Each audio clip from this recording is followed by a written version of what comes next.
Kia ora. This program is brought to you by New Zealand On Air and Wellington Access Radio. Make your voice heard.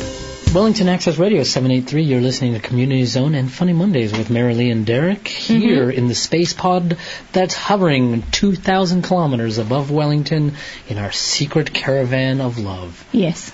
Every week, guests have to be propelled up in little jetpacks. Beamed up.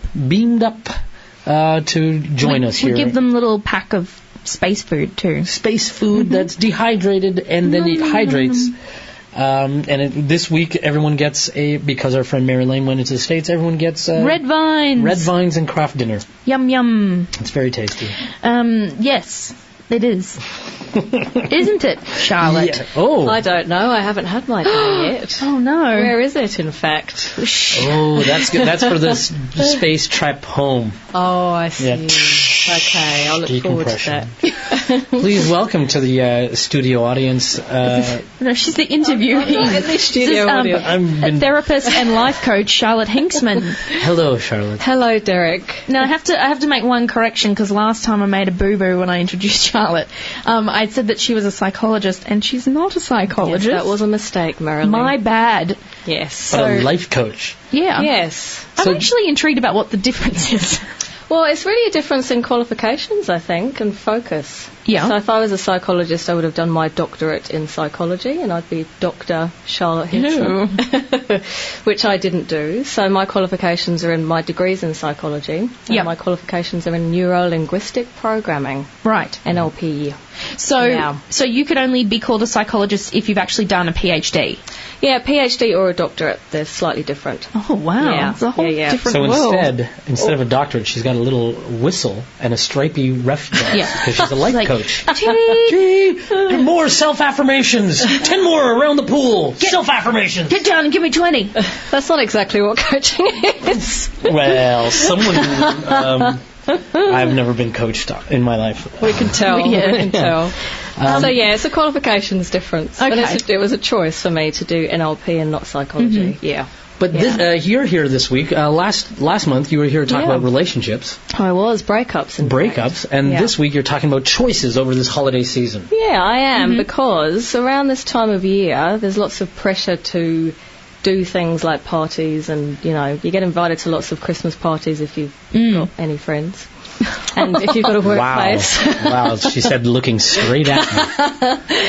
So I'm quite lucky because I work alone and I've just got one employee, so my Christmas parties tend to be quite small. Right.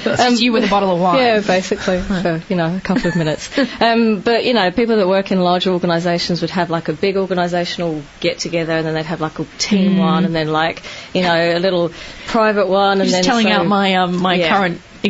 I just had my work Christmas party on Friday, and our team one is this Friday. Yeah, so exactly. So like bad choices of drinking to excess or going into the copier room with someone you shouldn't have. Yeah, well, that's still a choice. You now Derek and Marilee are looking at each other. Both That's because it's like he always says things that it's like I should expect that he's going to say, but when he says them, I just think, well, hi, Derek. We're not here about me. We're here about Charlotte. We are. Yeah, sorry, Charlotte. So, helping our listeners. I would like to talk to those listeners who, if people are having a good time and they're feeling balanced and healthy, that's great. It's good to have a drink if you're enjoying that. That's okay. But if you're starting to feel kind of burdened by it, or unhealthy because you're hungover all the time, and it's starting to feel a bit like a chore as opposed to a something to look forward to.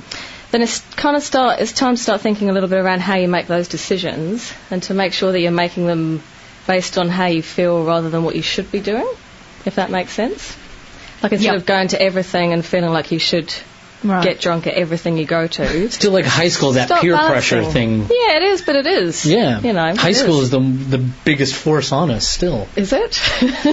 We still enact high school cycles. Yeah, true. I know. I recognise what you're saying because, particularly, I know there's some people, at my work who it's like, if you're going to do anything together, it's go and drink. Yeah. And as somebody who doesn't really like drinking that much, it can be a bit boring. Yeah, that's right. But I think people feel under pressure to, first of all, go to everything they get invited to, and secondly, to drink because everyone else is. Yep. Yeah. So that's when it can get a bit sticky, and you start to not feel very good, and you're hungover most times, and that's when you get out of balance. Right. So it's just really around, first of all, realising that you do have a choice, You know, like a lot of people say, but I have to, you know, like I can't cancel that. But, you know, first of all, just separate the difference between wanting to go to something and feeling like you should go. And if you really don't want to go, like if it feels like a should or a have to, then what's the worst that could happen if you don't go? And if it's something that you really, you know, if your boss is really expecting you there and, you know, there's all those kind of pressures to go, then do go. But maybe you'd miss something else that week, something less important. So you start to prioritise. It's kind of like prioritising your social engagements, I guess, if you're starting to feel out of balance. And if you're going to go, and if you're going to go and decide to drink, then decide how you're going to replenish your energy. Because if you drink, it's quite a lot of work for your body to get rid of that alcohol, and that's why we have hangovers. That's why we feel bad. Especially at this age. Exactly. When you get older. It takes me 4 days to get over something. It does, though, doesn't it? Because your body's so old. I had a meat pie today, and it's going to be 5 days before I poop that out. We'll look forward to that. Go on. So just recognising that it does take effort for your physical body to get rid of it. And And I think what happens when we start to get really out of balance is when we push through that and we don't replace the energy with something. So it's good to just plan a few nights in, you know. Yeah, what are the things to balance that? Like, what are other things other than just in? Because even just in, you're just sort of like, it's draining, it's not really replenishing. True. It doesn't, it might things not be. that you like doing for yourself. Yeah, right? so you need to decide what you get energy from.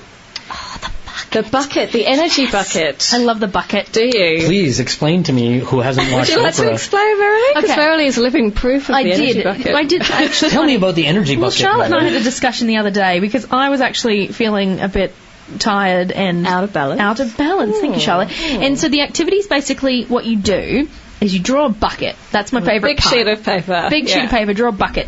And then you put down as like arrows coming out of the bottom of the bucket all the things that are like draining your energy. So things that are like stressing you. And things that loot you. They're the holes in the bucket, effectively. Yes. And so it could be like, you know, conversations with people that are really negative or working for more than 7 hours a day. Drinking, anything like that. Drinking too much. Waking up in the morning. So you put that stuff as what comes out of the bucket, and then you go along the top. Your life is a complete failure. I'm going to turn your mic off, Derek. Good idea. And then in the top you put stuff that gives you energy back. So that would be filling up your bucket and work out. What did we do again? It's like work out what things that are draining your energy that you can stop, that you can plug up that. So it's a balancing thing because it gives you a really nice visual picture of working out where do I get my energy from, like what lifts me up and what invigorates me and what drains me. Because you know everyone knows the difference in their body between feeling invigorated and feeling drained. So it's kind of like if you're not feeling good, you can have a look at your bucket and think, what do I need more of? What do I need to put in? And what holes can I plug up? I think it's a really good exercise because it's that visual and you can actually see, like, because there are some things that I remember looking at it and going, I can't possibly stop doing that. But then when you think, well, if maybe I only stop doing it for a couple of weeks, that's right. Then that will plug up a hole for long enough for me to feel better, balanced again. So nothing. I mean, it's a verb. It's like a balancing as opposed to balance. And it's like recognising the energy can drop a little bit and then you fill it up a little bit and then it might drop a little bit then you fill it up and I guess is there an idea of that we just accept that life is that balancing act. Absolutely, so some days you're going to be up and some days you're going to be down. It's just trying to find that equilibrium. Exactly. In life. You're never going to be 100% all the time like that. That's right, because we're attempting. As soon as you get really energised, you think, I'll do that, and then I'll do that, and then I'll do that. And then you can lose a bit of energy again. So it's this continuum, it's continuously balancing. So enjoy the adjusting. bouncing up and down. Yeah, but know what your things are, because, you know, I can tell you what my things are that fill my bucket. And the things that I need to plug up and stuff like that. But everyone's... She arched her eyebrow that made me get all quivery. So mine's like, 8 hours sleep, yoga every day, having uplifting conversations, they're the things that fill me up. And, talking to negative people, that's one of my holes that I need to plug. So it's just kind of keeping an eye on that. And, hangovers are definitely down the bottom. They're definitely a hole in the energy bucket spectrum. Yes. So is there any other tips in your list there? So the third one is what I call positive future prediction, which is being able to test things out in your head. So a lot of people are making decisions based on how they feel right now.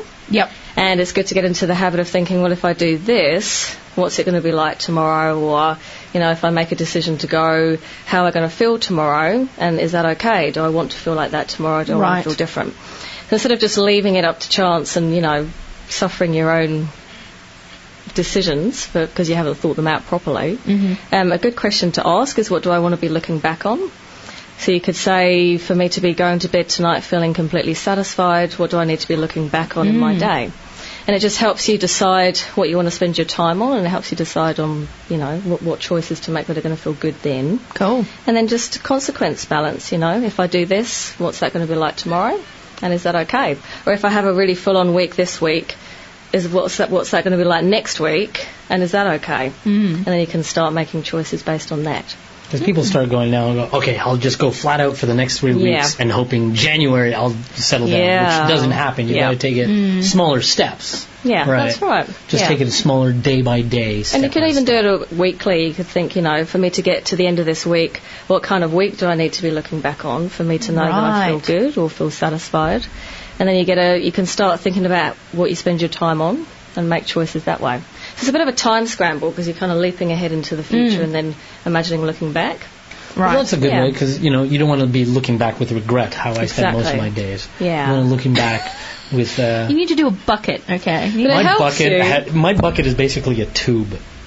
A tube? That's not allowed. It's supposed to be a bucket. Mine is a tube. Well, it's conical. So you've got one massive hole at the end all the time. Is that what you're saying? Really? Wow. Does that mean you're constantly filling it up? It's dribbling in. Right. I've got way too many issues to deal with at this point. Oh my. So there you go. Cool. So it'll help you know your limits and help you make better decisions based on how you feel and how do you want to feel. wake up next morning? Do you want to be looking back going, I shouldn't have done that, or waking up going, that was a great night. Yeah. I can't wait for tomorrow. Exactly. I had 2 glasses of wine and stopped, and I woke up feeling good. And I didn't go home with Bon Jovi. Which is, for some people, a positive thing. Okay, Merry Christmas, everybody. Yeah. Have a good time. Thanks, Charlotte. Balance yourself Make the right out. choices out there and make sure you keep yourself balanced. Cool, and we will see you in the new year. Thank you very much. Okay. Thank you for having me. That program is brought to you by New Zealand On Air. Wellington Access Radio is proud to use Concerto networks for our IT needs.